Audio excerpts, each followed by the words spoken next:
একটা ট্যাক্সি ডেকে উঠে পড়ে নীলিমা। বৃদ্ধাশ্রমে যাচ্ছে আজ ও। ওর ছেলে বৌমা ব্যাঙ্গালোরে নিজেদের সংসার চাকরি নিয়ে ব্যস্ত। মেয়ে জামাই মুম্বাইতে। সময় নেই ওদের মায়ের জন্য।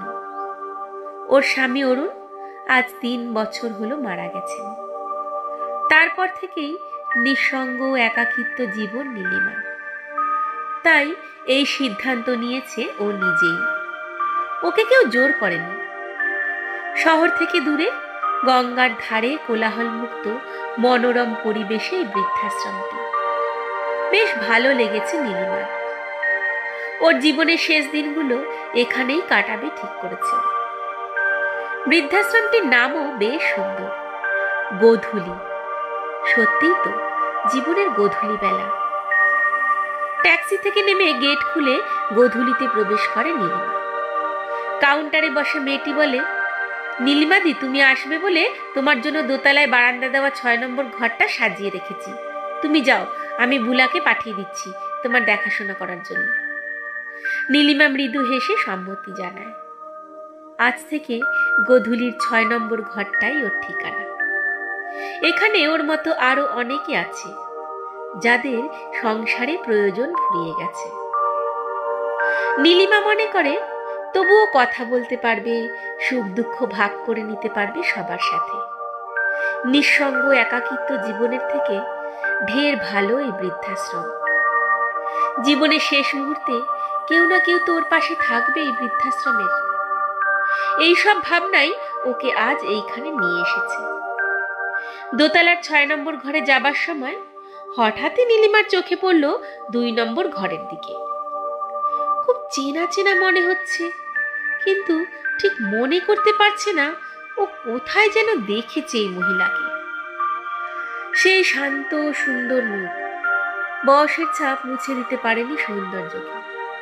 ডান গালে একটা বড় আঁচল, কিন্তু কিছুতেই মনে পড়ছে না।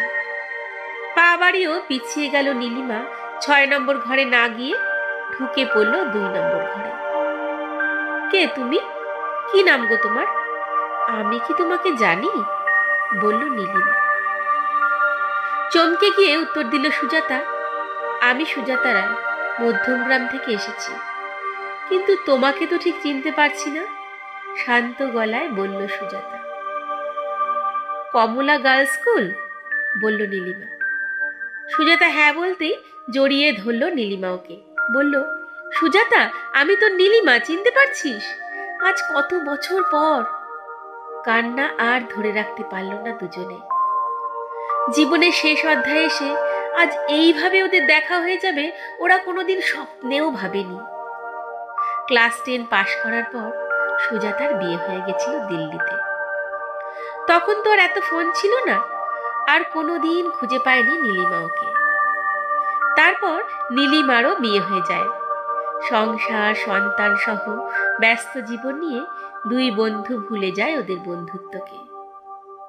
আজ আবার স্মৃতিগুলো জীবন্ত হয়ে উঠেছে।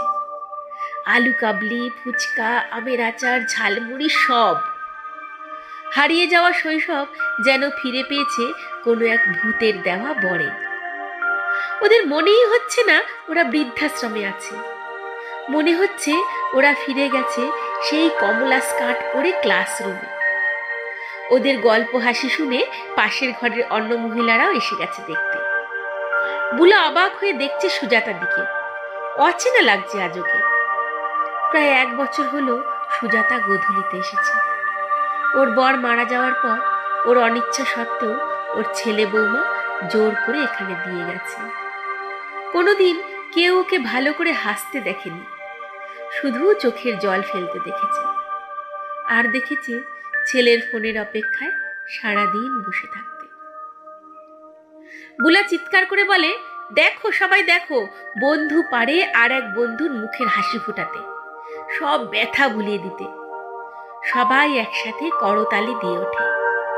নীলিমা বলে, আমরা বাঁচবো সুজাতা, জীবনের শেষ দিনগুলো শুধু নিজেদের জন্য। পাশের ঘরের মিতালিদি গান ধরে, প্রাণের সখা এসো মোর প্রাণে। মল্লিকাদি বলে, আজ আমি সবাইকে মিষ্টি খাওয়াবো।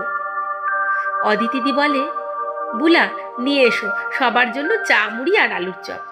আজ একটু অনিয়ম হলে ক্ষতি কি আছে? বুলা বলে, আজ কারো বাড়ি থেকে কুলাঙ্গার ছেলে মেয়ে ফোন করলে বলে দেবে তোমাদের মায়েরা আজ ভীষণ ব্যস্ত। সবাই অনাবিলভাবে হেসে ওঠে একসাথে। সে যেন একেবারে প্রাণ খোলা